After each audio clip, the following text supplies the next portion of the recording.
क्या Bharat America trade deal होते ही quad पर काम शुरू हो गया है? और जयशंकर की रूबियो से मुलाकात के बाद कैसे बढ़ सकती है चीन की टेंशन, बताएंगे आपको। नमस्कार, आप देख रहे हैं न्यूज़ 18 का डिजिटल प्लेटफॉर्म और आपके साथ मैं हूं पारुल तिवारी। विदेश मंत्री एस जयशंकर ने मंगलवार को वॉशिंगटन में अपने अमेरिकी समकक्ष मार्को रूबियो से मुलाकात की। इस दौरान दोनों के बीच महत्वपूर्ण क्वाड समूह को लेकर चर्चा हुई। भारत अमेरिका ट्रेड डील के बाद ये दोनों पहली बार मुलाकात पर थे। अमेरिका और भारत के बीच ट्रेड डील की घोषणा के बाद अब लंबे समय से शांत पड़े क्वाड को लेकर हलचल शुरू हो गई है। मंगलवार को अमेरिकी विदेश मंत्री मार्को रूबियो ने वॉशिंगटन में भारतीय विदेश मंत्री एस जयशंकर से मुलाकात की, जहां उन्होंने क्वाड के माध्यम से द्विपक्षीय और बहुपक्षीय सहयोग का विस्तार करने में रुचि दिखाई। अमेरिकी राष्ट्रपति डोनाल्ड ट्रंप की भारत के साथ ट्रेड डील की घोषणा के बाद दोनों देशों के विदेश मंत्रियों की ये पहली मुलाकात थी। अमेरिकी विदेश विभाग के बयान पर इसकी जानकारी भी दी गई।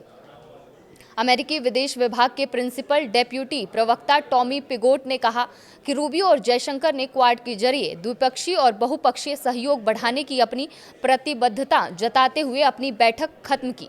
उन्होंने बताया कि दोनों नेताओं ने इस बात पर सहमति जताई कि एक समृद्ध इंडो पैसिफिक क्षेत्र हमारे साझा हितों को आगे बढ़ाने के लिए बहुत जरूरी है। आपको बताते हैं कि क्वाड क्या है, जिसको लेकर ये पूरी मुलाकात हुई। क्वाड 4 देशों का एक रणनीतिक समूह है, जिसमें भारत, अमेरिका, ऑस्ट्रेलिया और जापान शामिल हैं। वर्तमान में इस समूह की अध्यक्षता भारत के पास है। ये समूह एक खुले और मुक्त हिंद प्रशांत रीजन का समर्थन करता है। हाल के सालों में अमेरिका ने खुले तौर पर हिंद महासागर रीजन में भारत की भूमिका का समर्थन किया है। अमेरिका में चीन के बढ़ते प्रभाव का मुकाबला करने के लिए भारत को रणनीतिक सहयोगी के रूप में अमेरिका देखता है।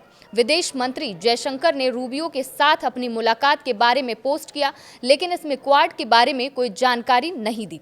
विदेश मंत्री ने रूबियो के साथ एक तस्वीर पोस्ट करते हुए लिखा, दोनों पक्षों के बीच व्यापार, ऊर्जा, परमाणु सहयोग, रक्षा, महत्वपूर्ण खनिजों और तकनीक पर व्यापक बातचीत हुई।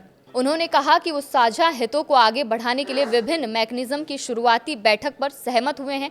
क्वाड का मुख्य उद्देश्य इंडो पैसिफिक रीजन में नियम आधारित सिस्टम बनाना है, जहां चीन की आक्रामक गतिविधियां लगातार बढ़ती जा रही हैं। इंडो पैसिफिक रीजन अमेरिकी राष्ट्रपति डोनाल्ड ट्रंप की भी प्राथमिकता है।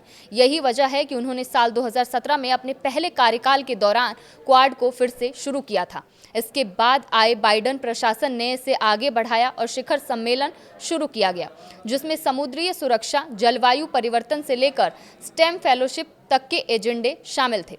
लेकिन बाइडेन के बाद 2024 से इसका कोई शिखर सम्मेलन नहीं हुआ है। ट्रंप प्रशासन के दौरान भारत के साथ बदले एजेंडे में क्वाड कुछ वक्त के लिए पीछे चला गया था, लेकिन ट्रेड डील के बाद अब फिर एक बार ये निखरने के संकेत आने लगे हैं।